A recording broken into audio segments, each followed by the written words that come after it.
Hey everyone, I'm back in my utility room, back working on a hot water leak. This was one of my last videos doing this repair up here, which got me by for a little while, but when I cut the old Cpvc line, ended up getting a hairline crack, so I had to fix it with a really not approved gob of JB water weld. Right there. It worked for a while, now it started dripping again, so I guess my time's up by getting this repaired. So I'm gonna go ahead and take out a big chunk of this Cpvc here. It goes from right here all the way down my ceiling, and I popped open some of the ceiling. You can see it right there. That's where I can get to. It has a T in it going to the washing machine down there, and then it also has a big bend in it down there at the end, which we're going to take out, kind of soup that with PEX and get as much of the Cpvc out as we can, because I know it's just kind of a ticking time bomb there. So we're going to go ahead and get started by disconnecting some of this right above me. So this is what I've got going on. This is that valve I put in last time. Glad I did that, because this is going to make this a lot easier. Now I got to take off this right here, this PEX clamp, which you just use a screwdriver and pliers and try to get this little tab to come off so we can take the band off. And then this is the whole mess of cracked pipe and water weld and everything down there. We're going to get rid of all that and get going.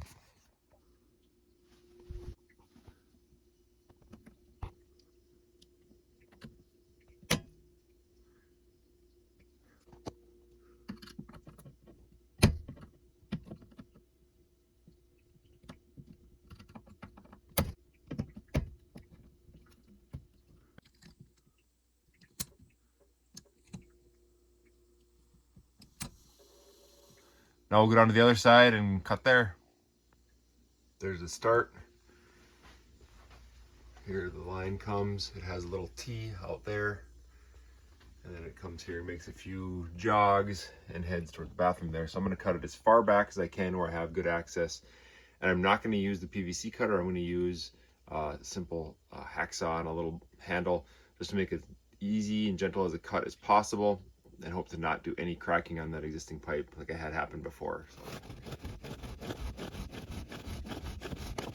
So wipe that out nice and clean, get rid of any burrs or any little chunks of PVC that are not smooth, and then we'll prep that piece eventually for it will be a female fitting that we can connect down to the PEX.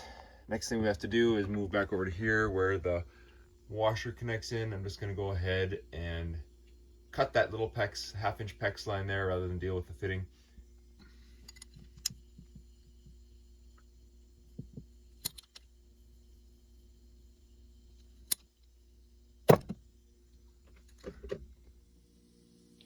All right, I got all my PVC out of the ceiling, and this stuff is just no good. I mean, it's not recommended for use in homes for pressurized plumbing anymore, and I see the reason why. This stuff gets so brittle. Even this newer looking stuff it just wants to snap.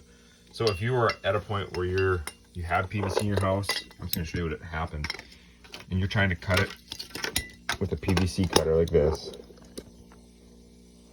and you put some pressure on it, like I'm here, and it doesn't want to cut. You can see kind of like oblongs it a little bit. It's pushing down, making it not slicing it because it's so brittle it won't just slice. You get to a point where it just does that. And if that ever happens to you, and even if it looks like you got a clean cut, I made the mistake of thinking I would get a clean cut and I didn't. I mean, you get cracks propagating up there. It's just it's hard to see that one there, but it's yeah, it's no good. So anyway, that's what you get with old Cpvc, so I wanted to show that. So to connect to the existing PVC, I'm going to be using the following two pieces here. This one goes onto the PVC, just a glue-on fitting, 3/4 by 3/4 female NPT thread. This is 3/4 by 3/4 adapter for PEX. This will thread into there, PEX goes onto here. I guess one thing I'm not quite sure about that I'm going to do, which may not be recommended by some, is I'm combining dissimilar metals here. I know when you do that, there's always a risk of corrosion. It looks like I'm going from stainless to brass. I don't think there should be a problem, but professional plumbers may disagree. So if I'm doing this wrong, that's on me. That's what we're gonna go ahead and do. First, we'll connect this with some Blue Monster pipe thread sealant, and then we'll glue this onto here, and then we'll go ahead with the PEX.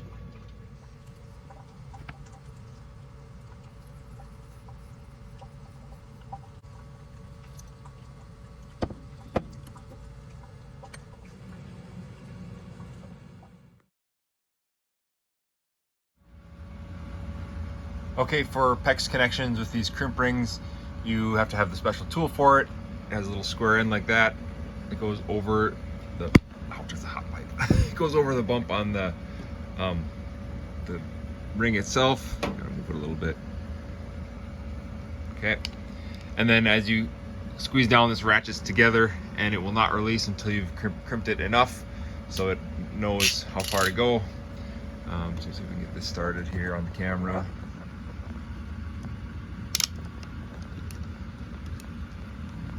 Go. And you want to have 1/8 of an inch of pipe showing between the ring and the fitting.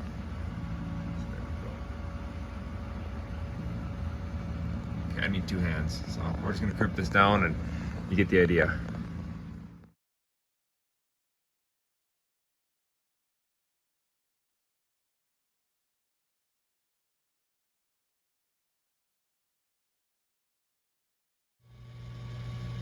I'm down to my final connection here, just this elbow.